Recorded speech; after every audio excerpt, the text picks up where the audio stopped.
a big reduction. Well, I'm glad you brought that up, because that's the part. Here's the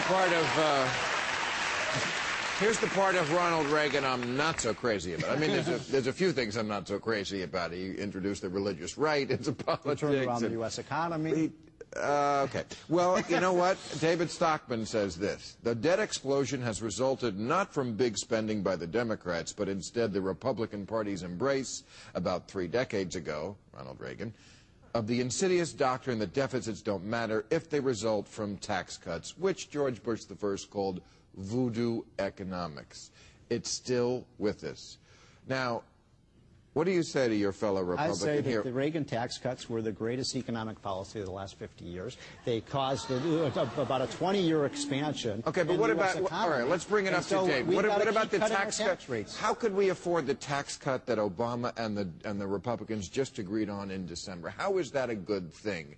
It's a good thing because we have to have the lowest tax rates in the world if we want to compete. I mean, all the people in this audience, but we have, I thought we had have to have a pro-business, pro-competitive environment. We can't have high tax rates. I mean, when Reagan passed lots of tax cuts, and you love that, right. But over the course of Reagan's 8 years, what happened to the deficit? The economy boomed. What happened to the deficit? What happened to the economy? No, wait, hold on. If the economy was strong today... There was a noun in my question. Let's stick with my noun. What happened to the deficit over those 8 years? The deficit increased. What happened to asset values? By 186%. Yeah. What happened to the value of assets in the country? That'd be awesome. What happened with the top first 1% of the country? Their income went up roughly 80%. Yeah. Bottom part of the country, no, went down. Median wage over 10 years from 1980 to 1990. In fact, the lowest income... No, the facts are the facts, Rachel. The lowest income people had the biggest gains. Okay, between 1980 to 1990... Wait, please, okay. Please. Go. Please, ready? Go. Okay, you stop. I'll start. Ready? Go.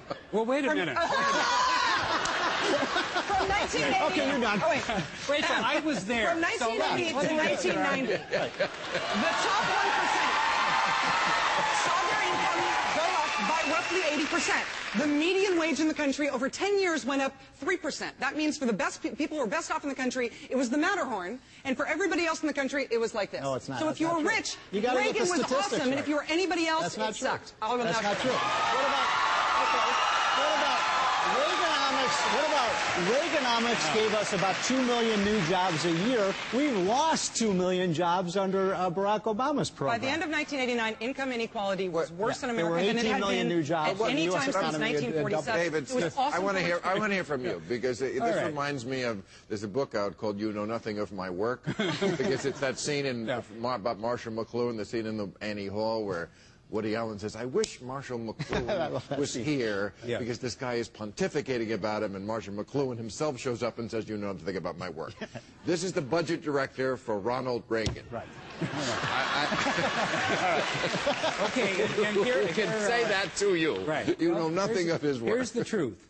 In 1980, we had $1 trillion worth of national debt. 30 years, the Republicans talked about spending cuts, kept cutting taxes, and 30 years later, with no spending cuts and a lot of tax cuts and a depleted revenue base, we got $14 trillion of national debt.